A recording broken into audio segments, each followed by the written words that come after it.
So tonight's talk is about kombucha. So as part of our way of offering you opportunities to create a better and healthier life, kombucha is something that I've been drinking for years. And as I got to know Dr. Brown and he started working here at the practice with us, I realized that he was a master kombucha brewer. And because he is a master kombucha brewer, he can now embark his knowledge and expertise about kombucha on all of us and explain to us the health benefits and why it's a wonderful thing for you to drink.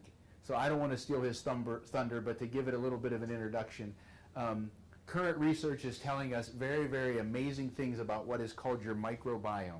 So your microbiome is the relationship between the bacteria that live in and on you and your health. So we know that there's a correlation between you having healthy bacteria and having a healthy brain, and having less risk of Alzheimer's, dementia, diabetes, obesity, and we could go on and on and on and on and on.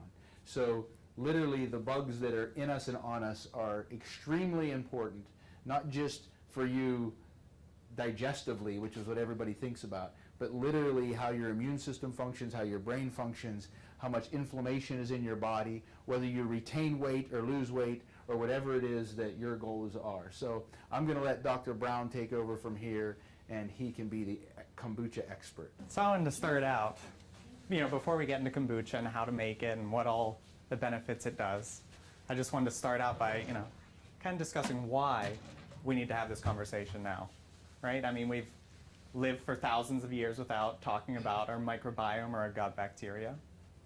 So why all of a sudden are we having this trouble with these bad bugs in our guts? We're all sick. Processed food. Too many antibiotics. Yeah, all the above. So you can see up here, I'm going to kind of compare then versus now. You can see, our ancestors ate tons and tons and tons of bacteria without even trying. They didn't have to think about it. There was no special thing they did. They got healthy bacteria from the soil. They got healthy bacteria from growing on the plants and the vegetables and all those things that they ate. But nowadays, we live in a largely sanitized environment, right? We don't have dirt floors anymore. We sweep, we vacuum, we pretty much Clorox wipe everything down, right? I'm sure everyone here has had parents or grandparents that tell them, go wash your hands before you eat, right? So what they have done back in the day, they would probably wash their hands in a stream, or they probably had some community basin. I'm sure it was real cleanly and healthful. But we use so much antibiotic soap nowadays. It's kind of amazing we still have hands.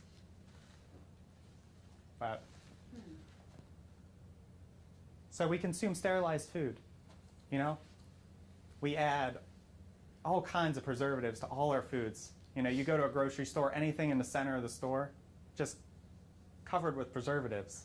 And those foods that don't have the preservatives, we usually cook to death, right? We kill anything beneficial that might be on them, any enzymes, that might help break down the food as we eat them. Me and my wife occasionally make sauerkraut, and it never fails. After it's done fermenting and it's all good and healthy and just filled with bacteria and all those healthy enzymes. Someone's always like, all right, well, let's cook it and heat it up, and that just kind of defeats the purpose, right?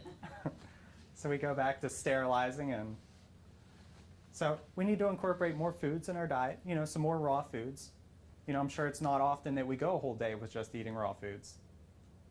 And really, whenever we do that, we lose out on all those enzymes, and our body can become depleted in those things. It's kind of almost a burden to break down some foods. So another thing we do, we chlorinate our water supply. Does anyone drink city water? Yeah? Oh, yeah. Okay, so whenever I first moved back to Katanning, and we were kombucha sitting, we didn't even think about it, and we used chlorinated water whenever we made our tea. Yeah, we had a 2-year-old colony, pretty thick. It probably had a pretty good growth on it and completely killed it. So what do you think chlorinated water does to us when we drink it, right? Does it kill all those healthy bacteria in your gut? I mean, yes or yes? Sure. Yeah. So some real easy tips for chlorinated water, for for those people that do drink it. It's really easy to take care of. You just fill a pitcher up with water, put it in your fridge, anywhere up to 5 hours, and that chlorine will dissipate into the air and you won't drink it. So, real simple. You can even use a activated carbon filter, pretty inexpensive at Walmart. That'll also filter out most of that